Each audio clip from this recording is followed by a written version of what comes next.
again, the pendulums, you did a great job with the intro. And essentially, yeah, it is like a vortex of energy and consciousness. But these pendulums survive off of our thought energy, right? So, like it was saying, it doesn't matter if you're for or against it, it's still using your thought energy. So if you push like, I'm pro this, I'm for this, or I'm against this, I'm against that, your thought energy is still being used, and that pendulum is surviving off of it. So if like all the people who have been pulled into that pendulum no longer give it the thought energy, then it goes away. So that's war. That's, a lot of sports, religion, other things. Hello, everyone. I'm Kelly Marie Kerr, and this is my good friend and quantum brother, MLAP. And today we're going to do the first in hopefully a long series of influential book reviews. So, those of you who have been following me for a while know that I usually speak about spiritual sciences, in particular, the sacred secretion, Kundalini energy, deciphering scriptures, and esoteric texts, and all of that sort of thing. And it's been a long, interesting, and fun journey. And through that journey, I've obviously accumulated a lot of wonderful books, and I thought it would be really cool to start sharing some of our finds.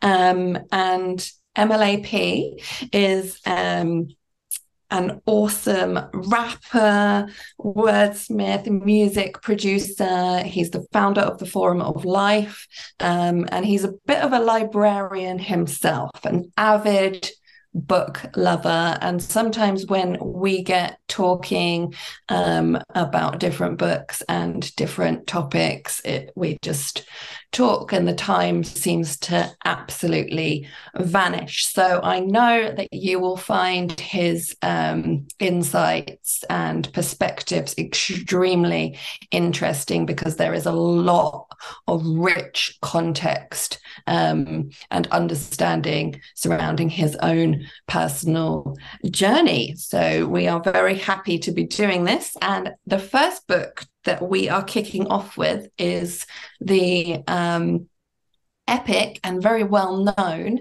as A Man Thinketh by James Allen.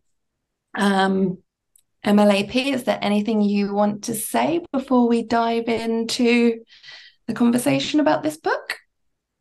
I love the intro. Thank you. Great rollout. I feel really great, excited about, going on this journey with you, with the audience, and going through James Allen's As a Man Thinketh. It's definitely my all-time favorite book, and definitely did a lot for me. Was one of the starting points of my journey. Very early on, this book did many great things for me. So, and I bought this book for random people on the streets. I've given, homeless people this book while they were asleep. They woke up to it, and definitely the words, they do have the power to, uplift us and take us places that we wouldn't go without the words. So I'm really excited about it and glad to be here. Mm.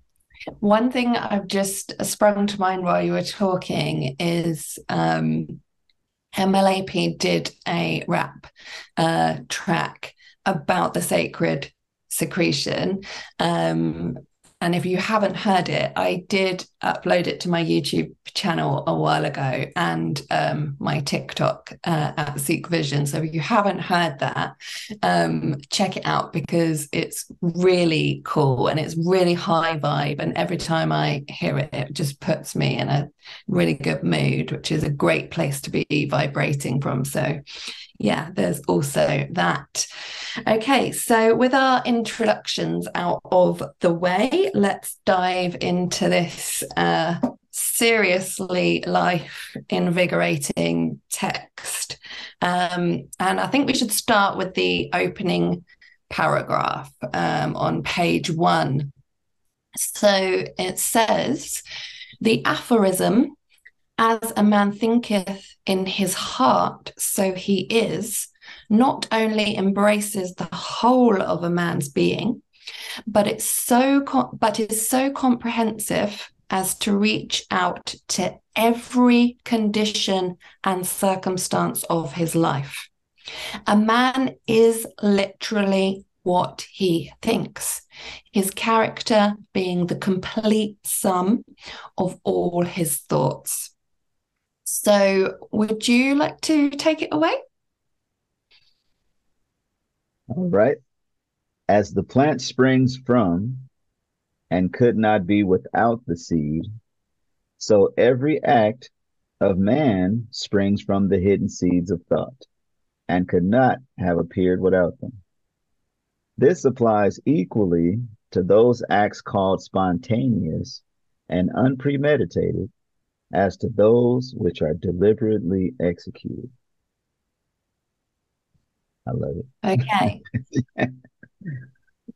So, I think for me, this opening just really encapsulates a lot. There's so much richness in this that actually we could probably spend the entire hour just talking about this intro. But for me, I find it really interesting because when we meditate on these words, the way that they um, build our knowledge and consequently our wisdom is really powerful. And I've noticed it more and more in my own life. I remember reading Napoleon Hill and Bob Proctor when I was a teenager because of my dad's influence. And understanding or at least listening and being willing to hear what I was being told by these books. But it didn't really start to take form and really resonate. And I didn't start to really notice the synchronicities and the deliberate nature of manifestation until much further down the line. What was your experience of realizing your kind of inner power? Oh my. Well, around that age, I wasn't, my spirituality came more from religion. And, so certain things that, made it down into my heart. That's, I think one of the words is, what is it? Protect your heart. All of the issues of life flow from it. It's kind of as a man thinketh in his heart, so is he kind of thing. So there's a lot of scriptures that words and connection that I could see now going back. Like I said, the beginning of my spiritual journey came through religion. But I didn't pick up like as a man thinketh or, think and grow rich until like 20, 24, 25. But I started my journey of spirituality really started with dreams, which I know we'll get into another time, but I didn't know who I was.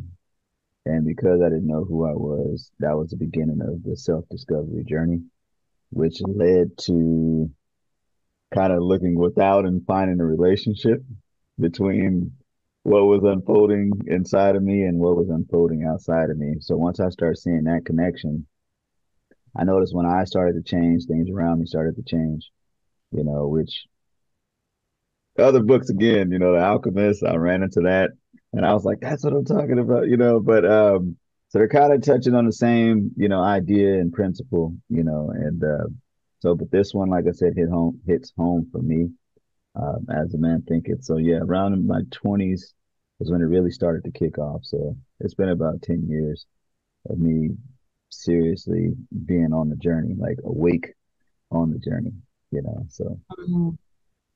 And do you notice periods of time where maybe you're feeling different because you've withdrawn from remembering these teachings and being really conscious of your thoughts compared to, because I know that when I reread this book, for example, it sharpened me, and I immediately came back into alignment with that true sense of ownership. But equally, over the last 20 odd years, I can say there are definitely moments when I just, kind of left the path, not really honestly, knowingly or purposefully, but just because I got distracted by all the doings of life and, almost forgot that I was supposed to be steering my ship. But isn't to you, do you find life is so much more beautiful when you are being quite deliberate about the thoughts that you're allowing your mind and your heart to keep? Absolutely. For me, early on, it seems like the journey is universal. Like I don't want to step too forward into that, but it seems like it's like a three-part, right, story of in the beginning you don't know you're in control, right? And then somehow you get introduced to that, right? And then the third part is like now you fully know, so what do you do? Now that you know you are in the driver's seat, you're behind the wheel and you're kind of doing your thing. So I made it to that stage to where now I fully know. So I've even read somewhere where, about 50,000 thoughts, reach our mind every day. They're there, so the quality of those thoughts and what you do, whichever ones you decide to turn into reality or materialize, makes a huge difference. So I got to a point to where even, I'm a father. So I even tell my kids, what do you do if a bad thought reaches your mind? And they say, let it go by and don't do it. Like that's the response. And, I tell them specifically how, the good thoughts lead to good things. And, only, some are going to reach your mind, like, Yeah. especially if you're feeling, like someone took advantage of you or you were wronged. And I'm like, usually when you're angry, like do the opposite of what you feel in that moment. Like you don't want to talk, you should talk. You don't want to be affectionate to somebody, be affectionate. So, and Mm. that's kind of a thing that I practice and I share with people, but being very deliberate about what you allow into your mind, specifically these books. This book has been around almost 100 years or more. These are thoughts that, James Allen, took his time to craft, and they're still tremendously affecting people, specifically Mm. myself to this day. And like I said, over 15 books. Like, I will go and buy them and give them to somebody. Like, I love like, that. and it's crazy. Like, cause I know what I feel, at least gives you a chance. Like, all right, maybe I will open it up, and maybe they will see something like, oh man, like I am the hero, the victim, and the villain. That's something I'm big on. Like, you got to do it. You got to step into it and, take your life where you want it to go. So I'm definitely at that point, so I'm very deliberate about the thoughts and I know and see, how they're affecting me and, the people It's around me. almost, I find it's almost as though, like, we go to the gym to have a physical workout or we do a yoga flow. Um, it's almost like a spiritual muscle. And I feel like the more you become aware and the more your consciousness opens and expands, the more you become able to be really aware and deliberate about your thoughts. And I think that these books are a tool to help actually open consciousness through knowledge or gnosis and wisdom, because like I said before, when I read these books I find that my vibration changes, and that's really powerful, especially when we're practicing the sacred secretion and raising that energy, because it's almost as though, well, it's like one of the limbs of yoga is called yana, which is spelled Jnana, and it's basically about studying texts and reading, and obviously words in a sense are seeds, and the Bible says, you know, the seed is the word is the seed. So it's interesting how in that second paragraph James Allen has said, as the plant springs from and could not be without the seed, so every act of a man springs from the hidden seeds of thought. So again, you know, the hidden seeds of thought. So whilst we're actually reading these books, either knowingly or unknowingly, we're actually putting ourselves into a very meditative state. And obviously, some of it will be absorbed and some of it won't. But the more we practice those kinds of reading meditations, you know, the deeper those new neural pathways are able to go. And then again, the better we become at being able to do the work. You know, it all sort of has this great knock-on effect. Hmm. Absolutely, man. I'm fired up because I totally get it. Like I did as you're because I'm listening. I'm an avid listener. I'm a stickler for words. Obviously, I guess being a rapper and you know, motivating kind of speaker guy. I listen to words very carefully, you know, and of course the interverbal suggestion, the tones, you know, where you're going and you know, and it's a big deal. So as you were speaking, it you know it triggers memories and other thoughts. So I have in my library self hypnosis for dummies. You know, check it out if you haven't. So I'll be plugging a lot. I know we'll be plugging the books, but it talks about that. So I know you use meditative state, which is cool. So like the book is all about self hypnosis, which again deals with the meditative states. You know the different levels of mind. You know we know I'm the beta, the alpha, you know theta, delta, and as you're reading, which I do a lot, I read myself to sleep.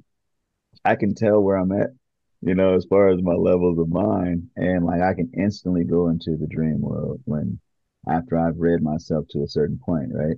So like as you're focused on something, right? Sometimes right, most meditations is like surrounding focus, right? Like you're either focus or the absence of focus or something. But it matters and then that's what determines what's going on. So as you relax or you can do a body scan, you can tell where you're tense, you know, as you're reading and your posture and but as you're doing, you're opening yourself up, you know, and the words are going in, they're you're making connections. And I know you, like myself, you know, when we read, we'll take off a little side mission or something, right? You know, and it's like, all right, you know, come back because there's so many connections, right? It's like a giant tree of knowledge, you know, a good one, right? That we have in our mind and we're making these connections. So again, like what you shared as far as the word and the seed, that was cool. You know, I didn't remember hearing that one specifically in that way, but again, it made me think of, you know, the sowing of the gospel, you know, being in fertile ground and you know, the good news, you know, being sown on rocks, you know, so depending on the type of mind, you know, or where the condition of the mind, you know, certain seeds may actually blossom, you know, or, you know, they're ready for it, you know, or it may take time, you know, something has to come and clear the ground, you know, for the seeds to actually get there. And, you know, so yeah, that's really cool. And you're right, you know, and I love like that they're modeling natural law, right? And it's a physical, mental, spiritual thing, right? You know. So Mm, he says, as the plant springs from, and could not be without the seed, right? yes. You know, so you know, so like I just love it. You know, every act of The man. seed is, sorry, Yeah, just powerful. that. But I'm listening. Go ahead. Go ahead.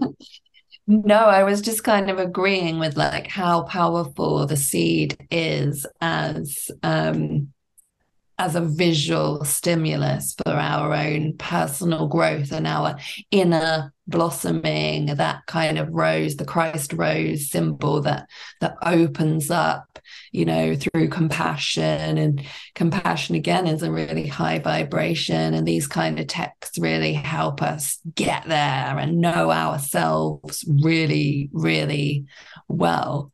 And it's actually, he goes on to say then, act is the blossom of thought, and joy and suffering are the fruits. Thus does a man garner in the sweet and bitter fruitage of his own husbandry. So we could say that in reverse. It's like, first you have the thought, then, which is the seed, then you have the act or the action, which he's saying is the blossom, the beginning part of that seed.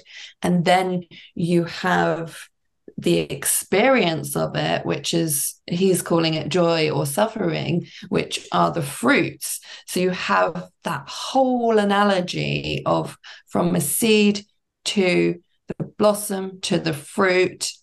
We are literally kind of building our realities and our experiences. And how cool is that? So we garner the sweet or the bitterness from our own, the vibration, the place that we're coming from. Right. No, 100%. So again, my takeaway is again a farmer mentality, right?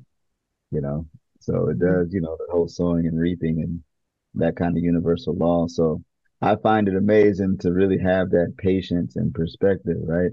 Because again, like all seeds, they may not blossom, they don't blossom in the same time. They don't carry the same punch, right? So some Mm. seeds are,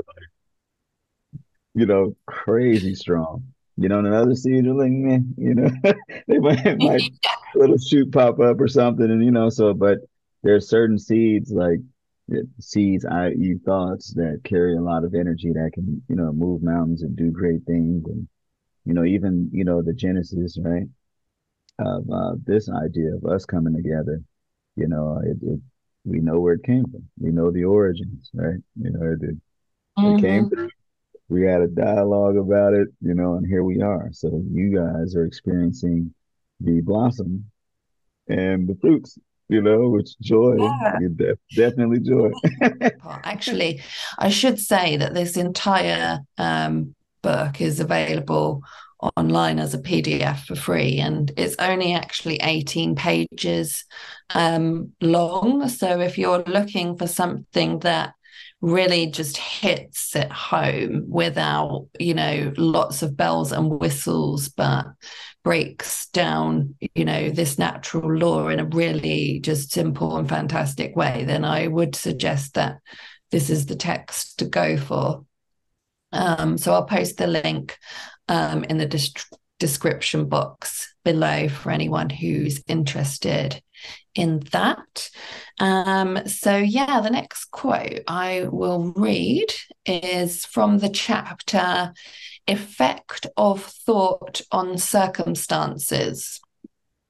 And it says, just as a gardener cultivates his plot, keeping it free from weeds and growing the flowers and fruit which he requires, so may a man tend the garden of his mind, weeding out all the wrong, useless, and impure thoughts, and cultivating towards perfection the flowers and fruits of right, useful, and pure thoughts. By pursuing this process, a man sooner or later discovers that he is the master gardener of his soul, the director of his life. He also reveals within himself the laws of thought and understands with ever increasing accuracy how the thought forces and mind elements, which I love, operate in the shaping of his character, circumstances, and destiny. Oh, love it.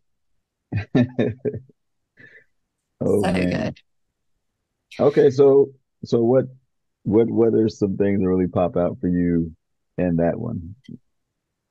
I mean, carrying on with the whole seed, plant, blossom, fruit analogy, I love that he uses that to make this whole thing really visual, really easy to understand. And now he's like adding weeds into that analogy because what I find with my uh, error thoughts, if you like. That's what Charles Fillmore, another metaphysicist, calls them, error thoughts.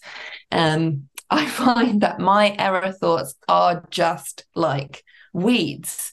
Like you can do the gardening one day and get rid of all the weeds, but you can go into the garden one day later and there will be weeds again.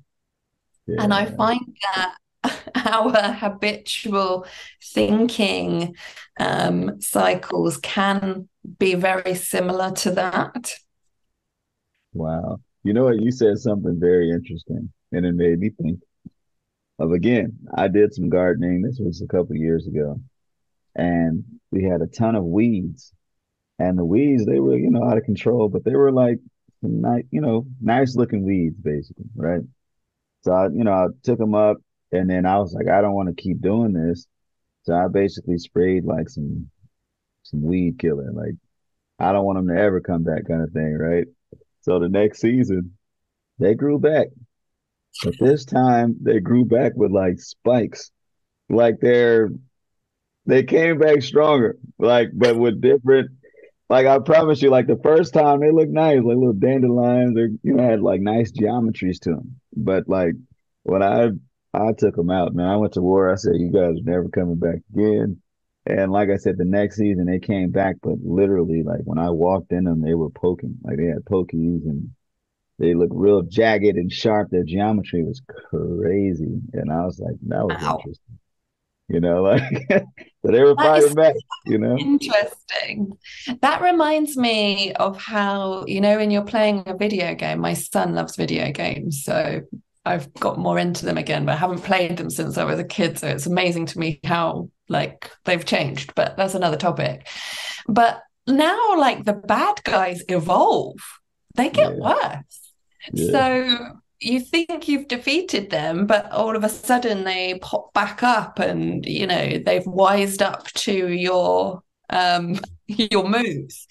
So yeah. I find that your weed killing of the weeds and then them coming back with jagged edges is similar to that. And I think in the mind it's that thing of new levels, new devils. Yeah. You've just kind of overcome one bad thought habit and all of a sudden it's got a whole new kind of dimension to it. It's like, okay, how do I think my way around this? And I think a good tool that I use is to surrender and to just remember, as much as I think I know in my own power, the infinite God power or source power that, basically animates us and gives us life knows a billion times better than I do about anything. So it's like, there you go. Um, Please deal with these weeds for me, or at least teach me how to cope with them because they're Mhm. nasty. Yeah, yeah, yeah. Wow. I'm trying to find a connection because I'm big on because I've always asked, like even I think it was Tesla. I was a lot of times I'll hear a thought or somehow I'll put a bunch of thoughts together and it becomes a study slash meditation for a while. And one of the ones I know they talk about the storehouse. You've heard the term, I've heard it in scripture, I've heard it in Think and Grow Rich. I think Tesla was like, I know there's a core in the universe where all thoughts come from, kind of thing. So I was always asking, like, where do thoughts come from? Like, are they originating from within? Are we pulling them in? Are they being beamed from somewhere else? And then we just receive them or we're pulling them. Like, what's going on? Because, like I was saying, like, let those go by, and another quick example is I think it was the Green Lantern. The movie, it was about manifestation essentially, right? So the guy told him, your will turns thought into reality. Those words specifically were like a key. Your will turns thoughts into reality. So there's this as above, so below kind of thing. And what turns that is your will. So like when you put together the awareness of joy and suffering being the only two types of fruits that you can give yourself or humanity, then it's a matter of deciding which thoughts will I turn into reality, you know? So Mm, they're like picking and choosing realms to walk into kind of thing. So it becomes like super interesting because I've done it and I've seen it like in real time where things mm, could have gone without me having that awareness to the point to where things could have went super left.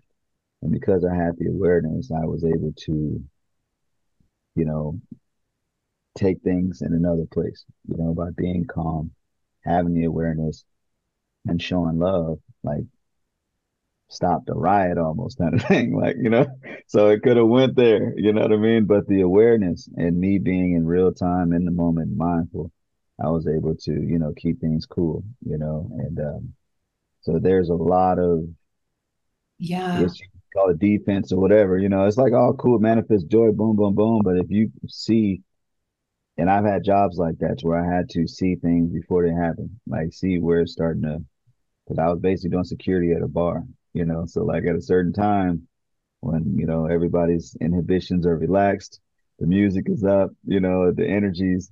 So I'm starting to look like, okay, that something's about to brew over here, over there. So I was able to come in, hey guys, how's it going? How's life, and neutralize it before it even got to that point, and it's kind of a guardian of the wherever we're at. Maybe not the galaxy, but again, it like I said, to tie it all in, being that gardener, that's aware of the weeds and being able to deal with your own weeds, or be there for others if you see weeds showing up in their reality. You may Mm. drop a little gem, or a little like, hey, have you thought about this, or even disrupting it. I think, yeah, I want to go back to what you said about the will. Mhm. Say that one more time. The will is Okay, so it's like 5 words or something. Like I gotta count them again. But your will turns thoughts into reality. So like, 6 words. So would you say, because my experience of will is it's more steeped in the ego than the mind, right? Because our willpower is motivated almost in a different way to our mind power. And I feel like our minds can be quite free to wander and say, oh, I'd love to have this, and oh, I can really see myself doing that, and have like lots of great ideas. But the will is a bit trickier to get on board. I mean, what do you agree? And what do you think that is? you know what? It's I've you kind of do the I don't know if it's called the stepping back. Like, when you go through the I am not the body, I am not the mind, you keep stepping back. Eventually, Mm, for me, I landed into a place where it was just my essence. And then right the very next thing was like my will. Like that was the first thing that spiritually I can grab on. So I was able to use that to I guess control or direct any other layers of myself. So right. So I had to use my will to direct my attention. I had to use my will to remember. I have to use my will to do mathematical equations. I have to use my will to stand up. I have to use my will to so it became like almost like the hand of God, your spiritual, the thing you use to do all these other things. So that's how the will to me is like the willpower. It's kind of like more so it falls into desire to me. Like when you start saying willpower, it's like your desire to do something, the demiurge, and sometimes you don't feel that, but that's why they say like athletes or people who practice self-discipline. Like I think it's No mm, Excuses by Brian Tracy. It's that you do what you're supposed to do, whether you feel like it or not. So it's not about feelings and motivation. You just do it because it's the right thing to do, and you just do it. Yeah, because you Uh, feel it. It's your instinct, right? Your kind of your gut instinct, your willpower. right. So that's kind of that. So for me, like my take on the will, like, again, it's wheel. It's kind of to me what you use to direct everything, other than self. It's like the only boss of the true boss is you, like, right? And then like the very next one Mm, that you have is your will. And then the will, all I did a study like how many things, what as far as you in life, what's subject to your will kind of thing. And I went on a journey of like jotting down and trying to study different things like that people have said, like even time is subject to your will, or aging is subject to your will. You know, uh, precognition is subject to you, like all these different things. There was a list of like all these things that we aren't naturally taught are subject to our will. It's like, mm, yeah, you could choose what you eat, you can choose where you walk, you can choose, but that's where your will stops. That you're not. yeah. I think it's called the ego boundary in psychology or something. Like when you figure out where you end and then whereas everybody else begin, type of thing. So, but fun Yeah. fact, yeah, that's interesting. But It yeah, also makes me think about, I can't think what it was called, but the link you sent me where it's a book and they're speaking about pendulums, but not pendulums in a sense of swinging a pendulum and foretelling future, like more that there are established what they call pendulums in the ethers that already exist as these kind of vortexes of consciousness. So you could have one. I don't know what's a good example.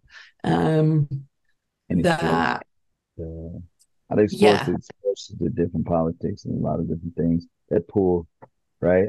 So I know that was just throwing out an example like the No, free you explain it because I that there was subject absolutely fascinates me, and it's helped me to deny a lot of things that I thought that I haven't been able to overcome before I understood it in that way. So yeah, I'll share that link as well because I think that will really inform yeah. people that haven't seen it before. So the book, yeah, it's called Transurfing. So That's yeah, it. I do, yeah, have it here, but it's called Transurfing. And again, the pendulums, you did a great job with the intro. And essentially, yeah, it is like a vortex of energy and consciousness. But these pendulums survive off of our thought energy, right? So, like it was saying, it doesn't matter if you're for or against it, it's still using your thought energy. So if you push like, I'm pro this, I'm for this, or I'm against this, I'm against that, your thought energy is still being used and that pendulum is surviving off of it. So if like all the people who have been pulled into that pendulum no longer give it the thought energy, then it goes away. So that's war. That's, a lot of sports, religion, other things that they're Mm, surviving off of our thought energy. So if we're able to get that back, so it's like there's a difference, they said, between avoiding and ignoring something. Avoiding something mm, is like you acknowledging that it's in your path, right? So ignoring something, it doesn't basically exist in your path, in your consciousness. So it was basically explaining how to not allow it even into your consciousness. So that's what truly ignoring is, right? But avoiding something means it, you're doing this stuff, so you're still giving it yeah. energy. So I was like, wow, that's Avoiding, interesting. yeah, avoiding is a really active state, actually, isn't it? You have to go out of your way to avoid something, but if you're ignoring it, you're just like, I don't even care. And I Doesn't even shared exist. that link with a friend of mine who's a Rosicrucian guy. And he said, a really good way of coming out of influential pendulum energies that exist. If you feel like you're stuck in a certain thought pattern, is to say, I don't subscribe to that. Nice. Said that's like a really good affirmation that you can use if somebody says like, oh, everyone in the first year of school at the moment is getting sick. It has your little one got sick? It's like in your mind instantly, I don't subscribe to that, like just catching it, nipping it in the bud, ignoring it, goodbye. Oh, that is amazing. No, thank you. Because see, so now it's like those subtle ones, and you start like, because I became hyper pendulum conscious. Like, when you said that, I didn't take that in as that, like even like just in casual conversation, like everyone or all people and the energy they move with, you could, oh, this is pendulum talk, you know what I'm saying? And it's like, all right, you know how to deal with it, So like not subscribing to it, that is a great approach. You just keep going, doing what you're doing. So wow. Yeah, thank you for that. And Yeah. equally, I guess if there's something, we're really into and we want to see more of, Yeah. what that transurfing book described was pendulums being able to grow in strength and to become more powerful. So the collective consciousness within each pendulum can actually like really start reaching more minds. So Mhm. it's like being able to say, I do subscribe to that. Yes, Yeah. like I do see peace on earth. I do see new ideas. I do see new hopes. I do see Eden consciousness, blossoming all over the world. And allowing those pendulums to expand into the minds of more and more of us. Right. Oh, that's huge. Yeah. So the other side, right, is like, yeah, I want in, right? Like, let's Yeah. go. No, you just go into it. So like again, coming back to that wakeful experience and being conscious and choosing. Like, all right, that seems like it resonates with me. That pendulum resonates with me. So I'm going in. Mm, And then you just go in and enjoy it, but you know what it is. And maybe if you get to a point where it no longer serves you, or you're no longer giving to it or receiving, then you could, take off, to something else. And I know, like I said, I was in some pendulums, man, and I had yeah.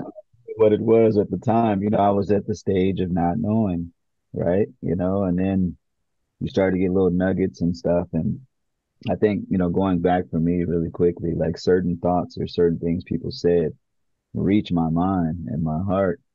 And I was able to kind of follow that on some yellow brick road stuff. So I was like, all right, and then I just kept going, but I had to do the opposite of what people who were in those pendulums were saying. They're like, nah, that's not true, or that's crazy talk, or whatever. And then I was like, man, I don't know, man. I feel something, I'm going this way. In my journey, I noticed that the connection between thought and character and life, as one changed, this changed, and then you start Yeah. paying attention to that, and it's like, oh shoot, okay, and you start, shifting things around. So, but Yeah, what when did you start to notice like all of those amazing synchronicities and opportunities opening up, and even in a way, like just people you meet in an everyday circumstance seem more willing and open to, being really friendly and talking to you. I used to find that the world was quite closed. So maybe it must be because I've become more open and relaxed about sharing and being really truthful with myself and what I share.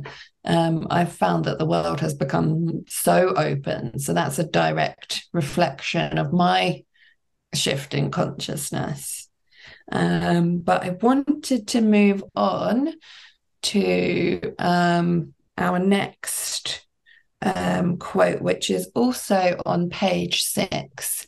And it says, Man is buffeted by circumstances so long as he believes himself to be the creature of outside conditions. But when he realizes that he is a creative power and that he may command the hidden soil and seeds of his being out of which circumstances grow, he then becomes the rightful master of himself. Um, so, I mean, there's lots in there. If anyone's seen the biochemistry of superconsciousness awakening video that I posted on YouTube, it fully describes the chemistry that he's talking about here when we're using words again like soil and seeds.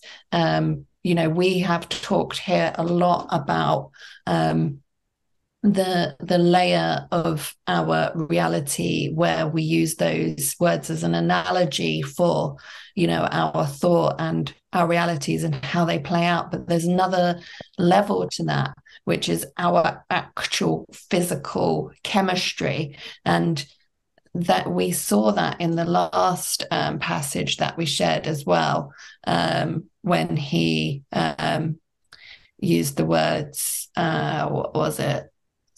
The mind elements. So he's talking about the mineral salts, which are basically, if we could see our thoughts, that's the form that they would have. Atomic mind mineral salts, which I find absolutely fascinating because for years I just thought of thought as being completely immaterial, but the fact that it begins to percolate and have a substance to it from the moment of its birth, I just find absolutely fascinating. But the real thing I wanted to hone in on this particular passage was about how when we believe it's happening to the creature because of outside conditions. So I think there's a tendency, I know for myself, not so much now, but of course, like none of us are perfect, where we have days where we feel quite victimized and it's like, oh, why is this happening to me, and why is that gone wrong, and why is that person being rude to me out of nowhere, and I thought we were cool. And we can start to forget how it's like this ongoing process of we're the epicenter putting out and things are coming back. And I think it's really important to remember in those times when we start to feel like a product of our exterior world instead of vice versa, to kind of gain back the true perspective, which is the natural law of everything's, starting from the epicenter, moving out and coming back around and going back in. That's huge. Oh man, I love it. I was gonna say earlier, which lines up with what we're reading and what you're saying, is that for me early on in the journey, there was like this going to and from. So like I'm awake and then I fall asleep. I'm awake and I fall asleep.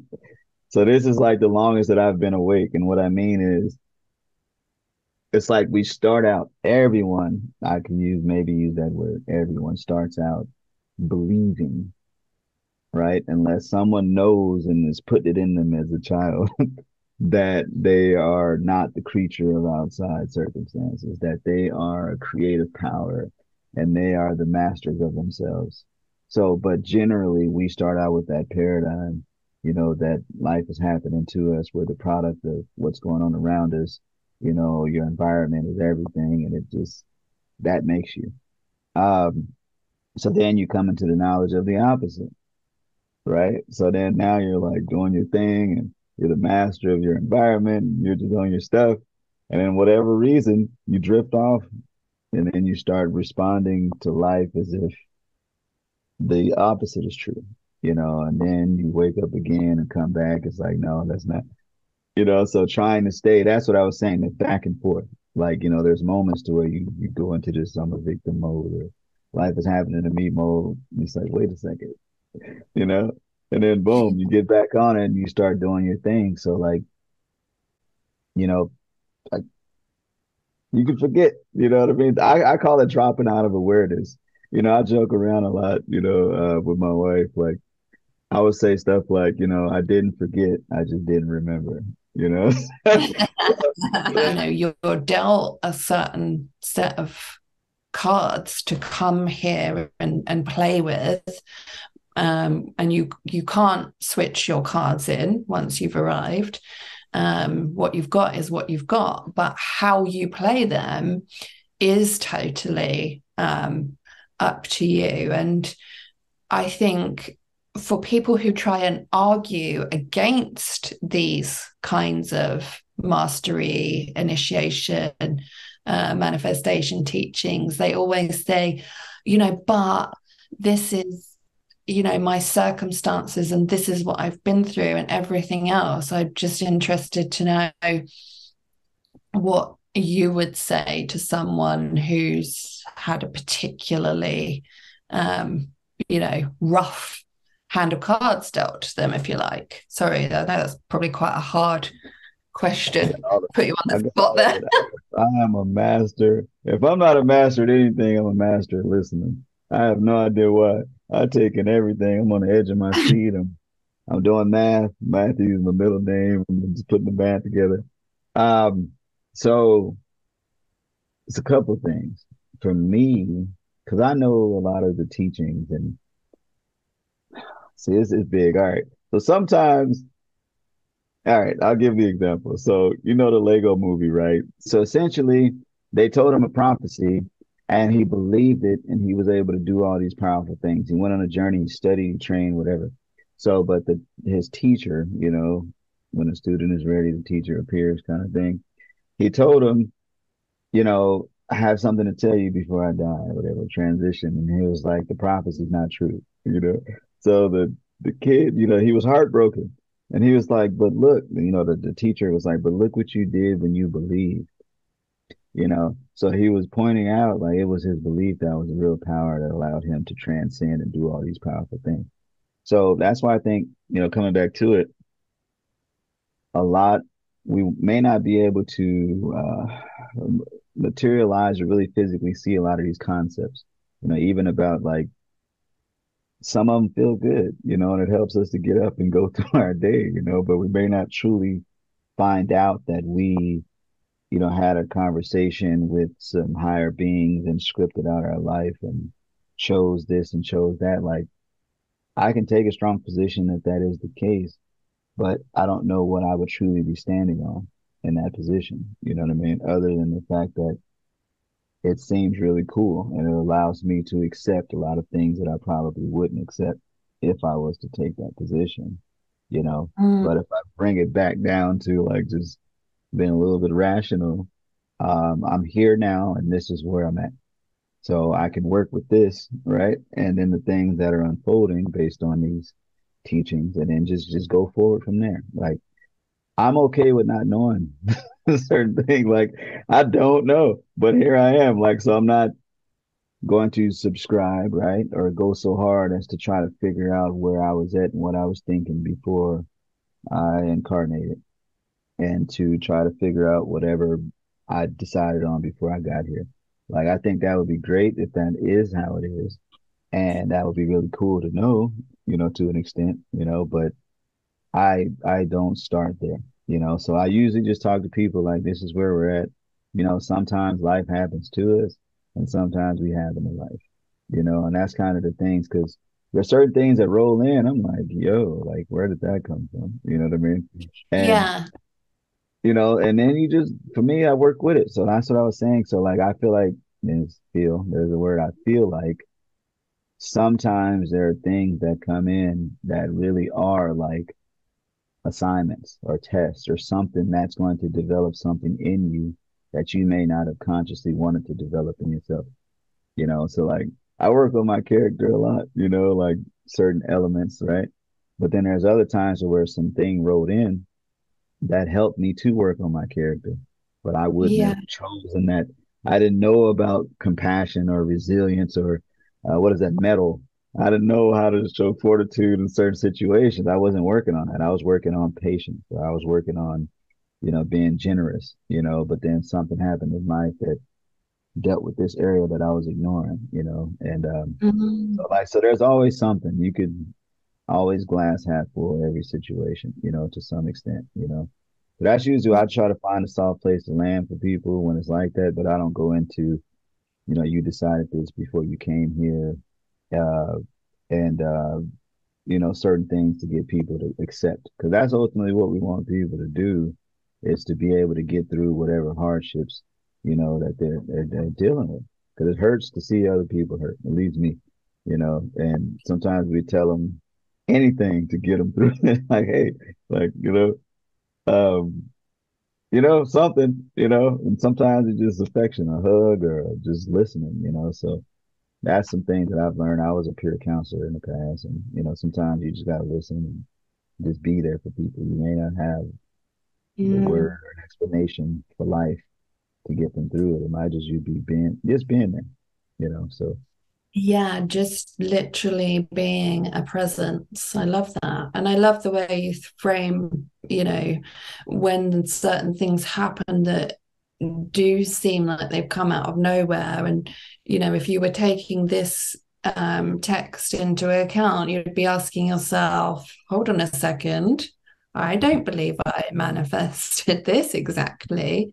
Um, I think what we have to remember is how, because it's a collective consciousness space, and as much as my thoughts and emotions are rippling out and affecting me, they're also affecting others with the butterfly effect. So there's always going to be these like junctions and different turns and different challenges that rise up from also karma, I believe, that we maybe unknowingly bring in from previous lives, or genetic habits of our parents.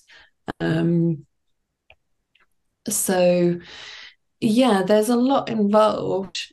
So I would say, don't be disheartened. To anyone who's listening to this and is interested to know like where on earth those curveballs come from.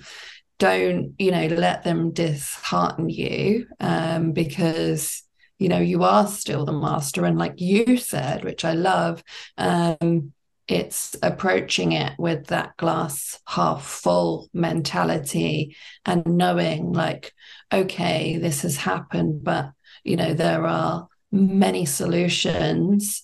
And I'm sure if I subscribe to there being a solution that will be greatly beneficial to me and to everyone else that this affects, then that solution will show up and, um, be a great blessing. And then, you can kind of look back, can't you, in hindsight and go, oh, that's why this happened, or that's why I needed to learn this. I do think that resilience is a big one in terms of finding your purpose.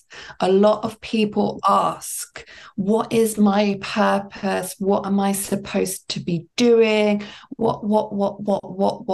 And then you find, you get bombarded with all these hurdles, and you're like, whoa, I just wanted to know my purpose. Why is there a whole shitstorm happening now?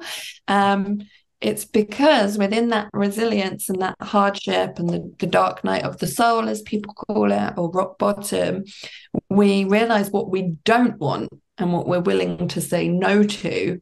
So we can be really clear about what we want to say yes to.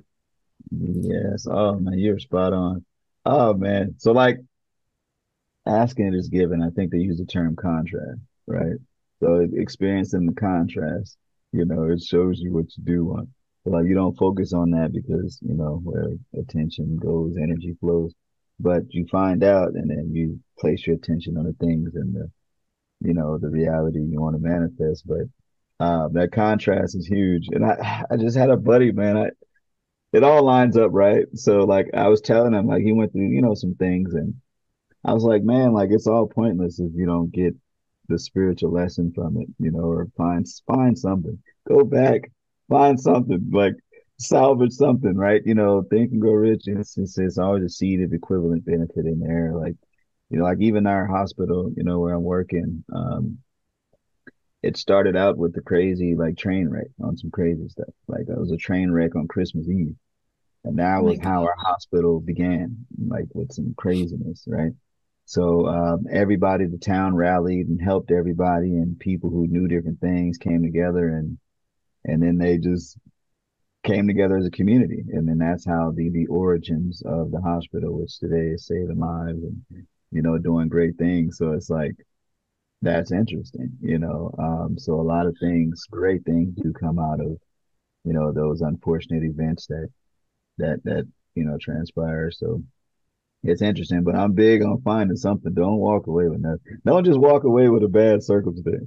You better go in there Mm, and dig, find something, man. Like, I need to be more patient, or like, oh, I see, something. So like, I just, it brings you back to like the whole alchemy kind of thing, right? So if you know how to turn lead into gold, like it doesn't matter, if it's lead or gold or whatever you're dealing with, because you know how to find something in it to turn it into something.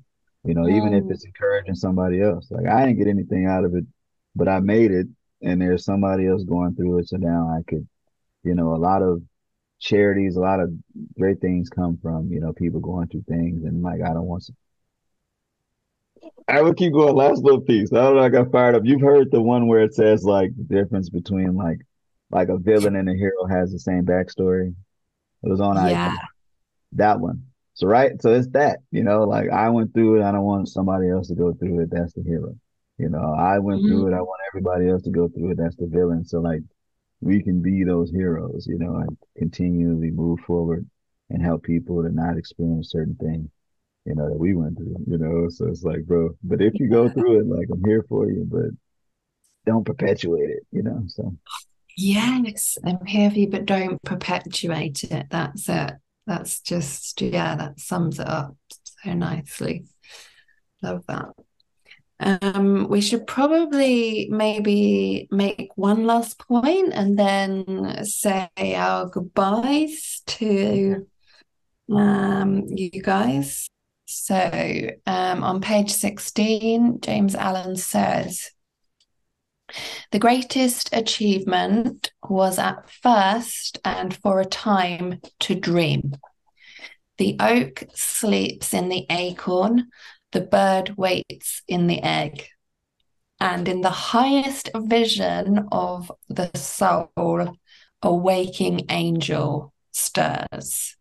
Dreams are the seedlings of realities. I mean, for me, that last line, and in the highest vision of the soul, a waking angel stirs. That just gives me all kinds of goosebumps. It's just so beautiful, and so true, right? absolutely. I'm curious. I know how it feels, but is there a parallel? You know how you could draw the one to one, right? Like how certain things, symbols represent. So like, what is the highest vision? And what do you mean when you say soul, right? And a waking angel. What is the waking angel? Is there esoteric?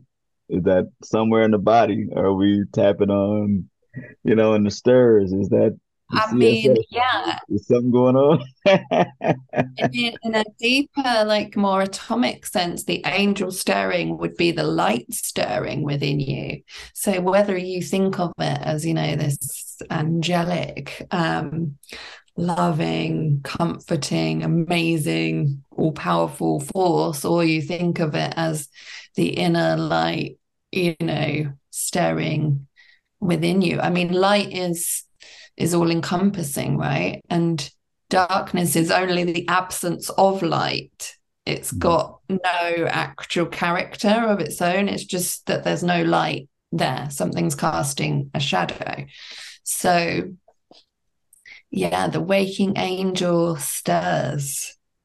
It's your awakening, your light, your gnosis expanding and growing, right? I Mhm. mean, that's how I would kind of take it in that sense. But I love the analogy, like I love the image of traditional angels in, the sense of these haloed beings with huge wings. Although I know that there's so much more to it esoterically.